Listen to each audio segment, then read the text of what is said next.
No vídeo de hoje, vamos conhecer a vida e a carreira de um dos maiores músicos da história do Brasil. O pai do nosso rock and roll, meu conterrâneo soteropolitano Raul Seixas. Dono de sucessos como Maluco Beleza, Metamorfose Ambulante, Eu Nasci há 10 mil anos atrás e Tente Outra Vez, Raulzito lançou 17 álbuns em seus 26 anos de carreira e deixou uma marca indelével em nossos corações. Hoje, 35 anos após sua partida prematura, suas músicas ainda são celebradas por milhões de fãs que buscam atenuar um pouco da saudade deixada pelo artista. Ele influenciou a criação de coletâneas, livros, biografias e filmes que narram sua trajetória, produtos que visam prestar homenagem a este grande ídolo nacional.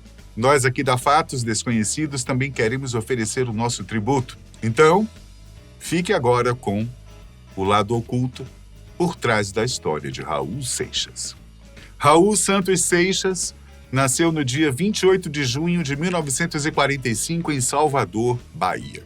Ele era filho do engenheiro ferroviário Raul Varela Seixas e de Maria Eugênia Santos Seixas, que se dedicava às atividades domésticas. A família nuclear do músico se completou 3 anos depois com o nascimento de seu único irmão, Plínio Santos Seixas, com quem ele tinha um bom relacionamento e se juntava para aprontar e se divertir em casa. Raulzito começou a frequentar a escola em 1952 e concluiu o primeiro primário em 56 sem grandes dificuldades. Mas seu desempenho escolar se tornou um fiasco a partir do ano seguinte. Ele ingressou em uma escola católica, o Colégio São Bento, e chegou a ser reprovado 3 vezes consecutivas na 2ª série.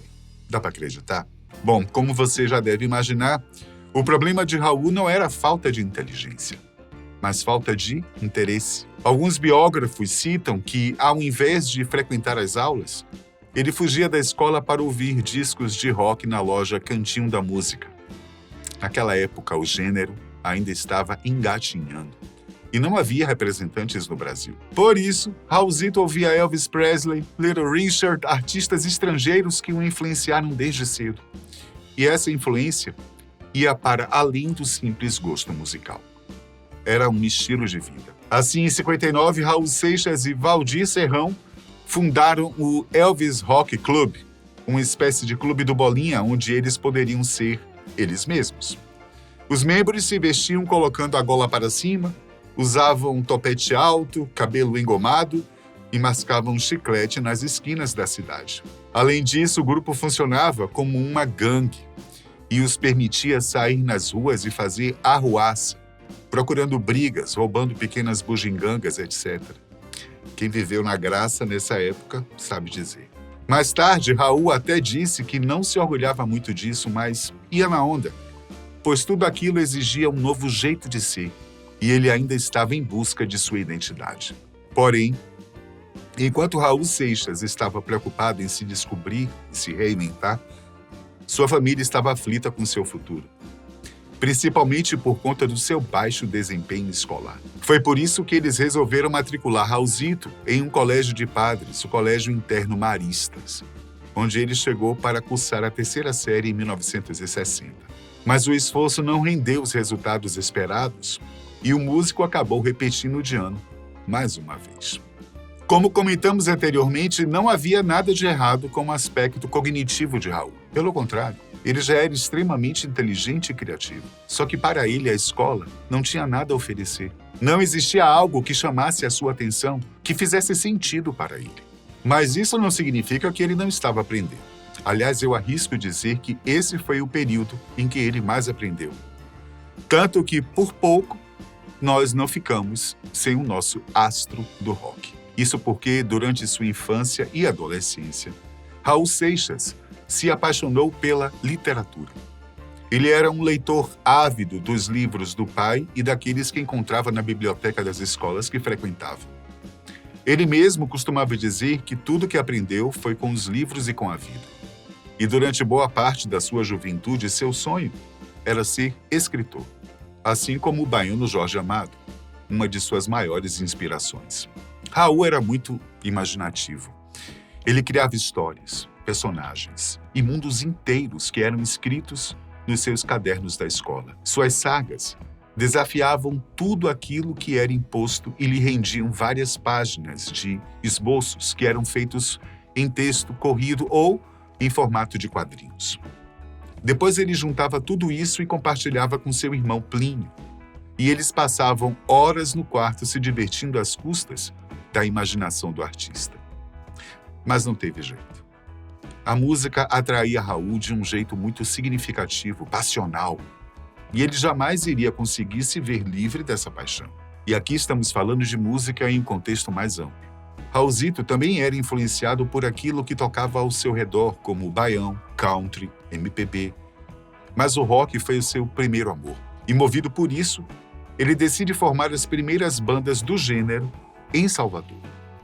Depois de algumas tentativas, em 1963, Raul Seixas e alguns companheiros conseguem formar a The Panthers, a primeira versão que realmente conseguiu fazer algum sucesso na região.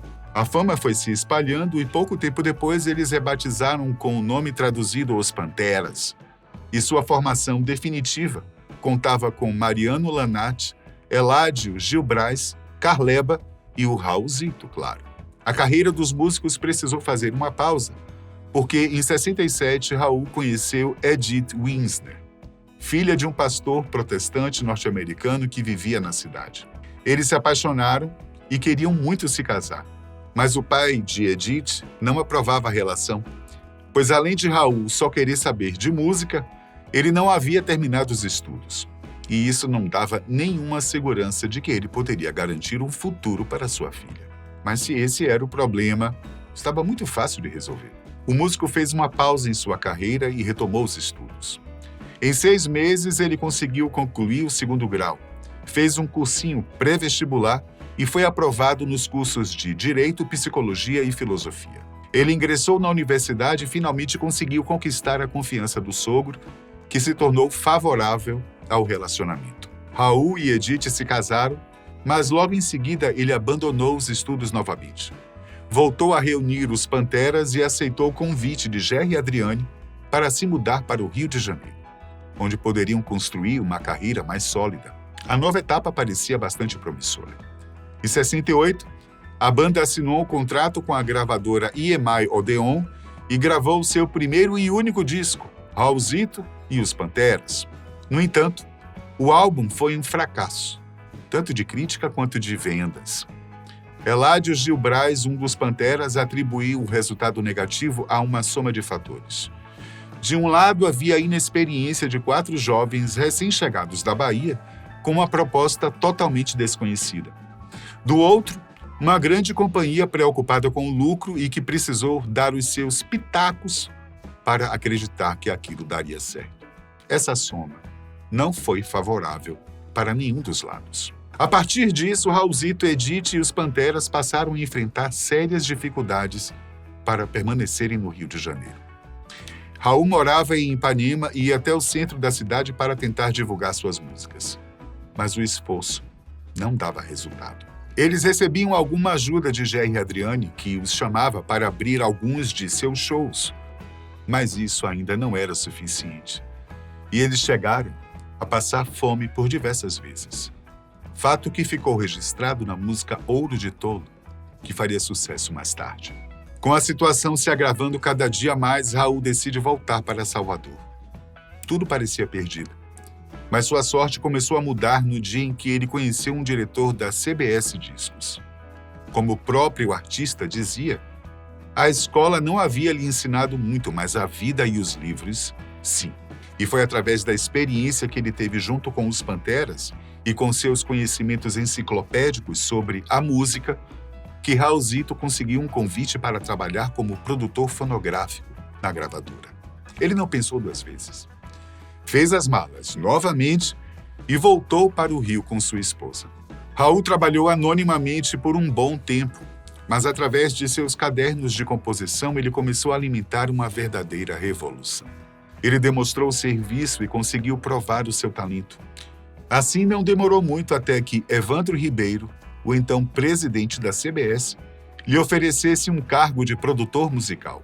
Nessa fase, Raulzito conseguiu desenvolver várias parcerias e se tornou alguém reconhecido no ramo.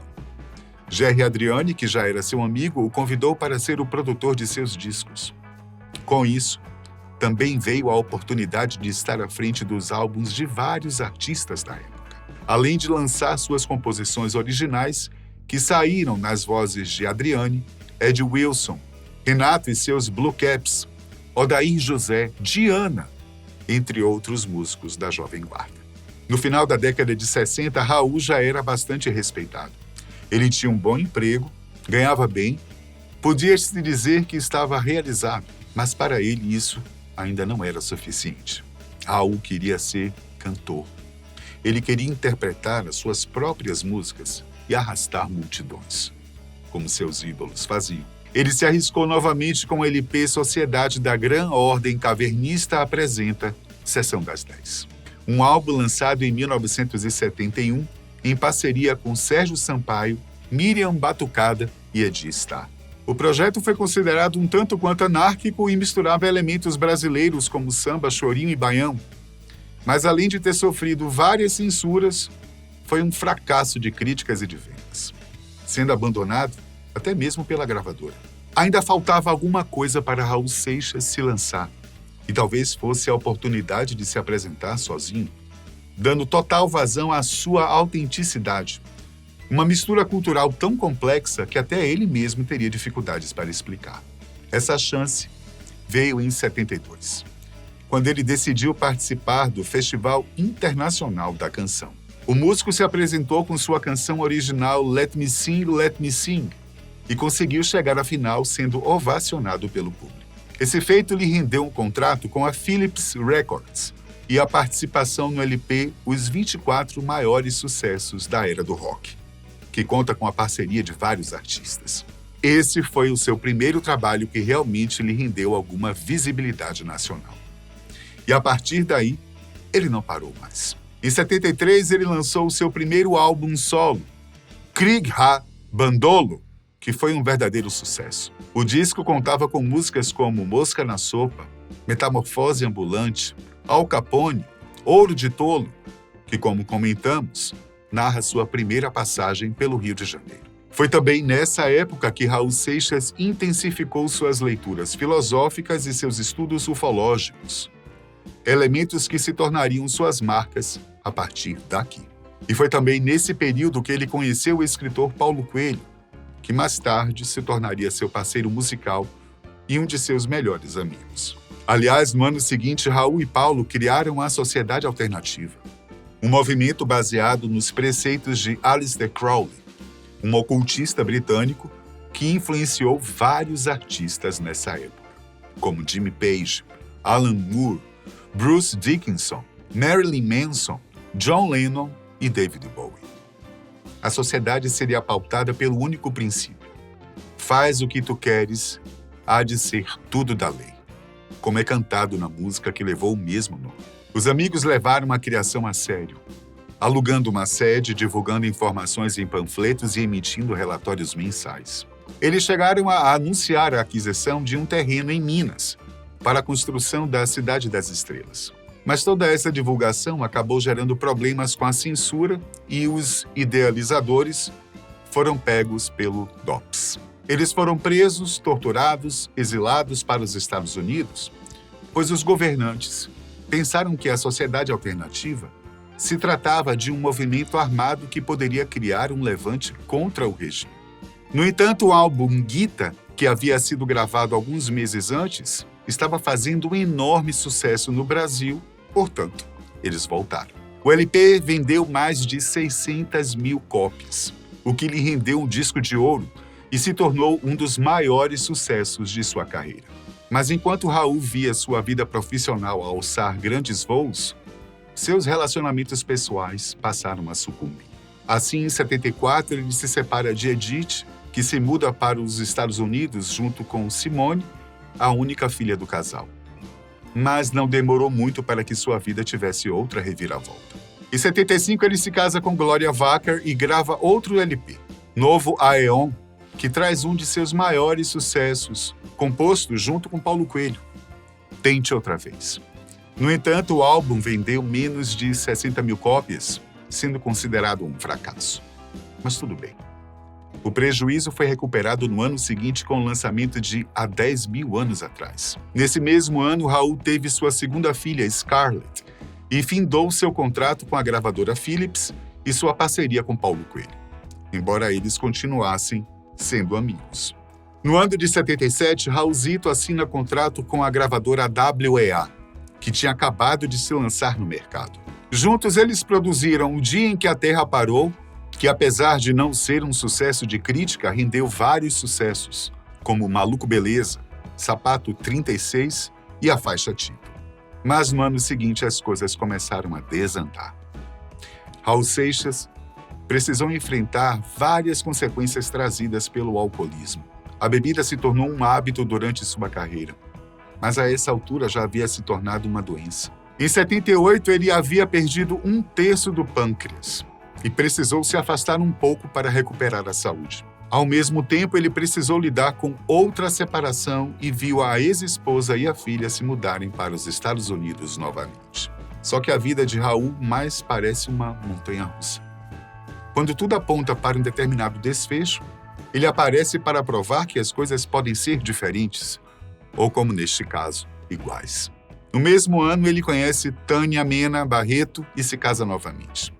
Ele também lança outro LP, Mata Virgem, retomando a parceria com Paulo Coelho, mas apenas para entender que realmente não conseguiam trabalhar mais juntos.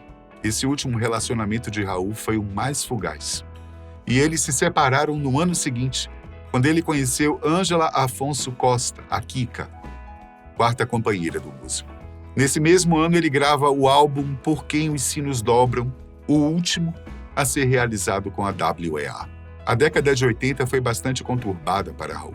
Neste ano, ele retoma o contrato com a CBS, mas lança apenas um álbum, Abre-te César.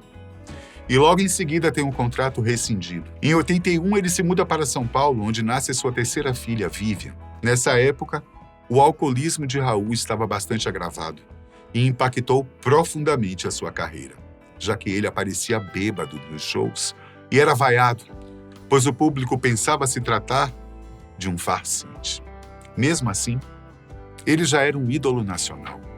E isso ainda lhe rendia várias oportunidades, como o convite para gravar o especial infantil Plucket Placket Zoom, da Rede Globo. Apesar das dificuldades, ele ainda lançou o álbum Raul Seixas, em 83, que ganhou um disco de ouro. Metrô Linha 743, em 84. Wapa Bluba Blapembu, em 87, que também ganhou o disco de ouro. A Pedra do Gênesis, de 88, e A Panela do Diabo, lançado pouco antes de sua morte, em 89, e também condecorado com disco de ouro. Raulzito passou os últimos anos de sua vida lidando com vício. Sua resistência para aderir a algum tipo de tratamento era tão grande quanto sua criatividade e genialidade. Raul não conseguia sequer reconhecer o seu problema, que é a primeira etapa para alguém que busca ajuda para se libertar de um vício. Essa relutância afetava todos à sua volta e nem preciso dizer como também prejudicou sua carreira. Raul Seixas padecia de algumas comorbidades, como diabetes, e isso fez com que seu estado geral de saúde declinasse muito rápido. Ele deixou de cumprir vários compromissos de sua agenda e passou a ficar cada vez mais recluso, apático. Na manhã do dia 21 de agosto de 89, o Brasil recebeu a notícia de que o grande gênio da música brasileira havia sido encontrado morto em seu apartamento em São Paulo. O laudo apontou que a causa foi uma parada cardíaca provocada por uma pancreatite aguda, consequências do alcoolismo. Mesmo ausente nos palcos, Raul Seixas continua presente em nossas memórias. O artista ainda reverbera vários de seus sucessos em nossos corações, mostrando que veio para esse mundo para ficar, mesmo que não esteja mais por aqui. E pensar que Raul Seixas morou na mesma rua que eu morei, lá na rua Rio de São Pedro, na Graça, em Salvador. Até a próxima, gente.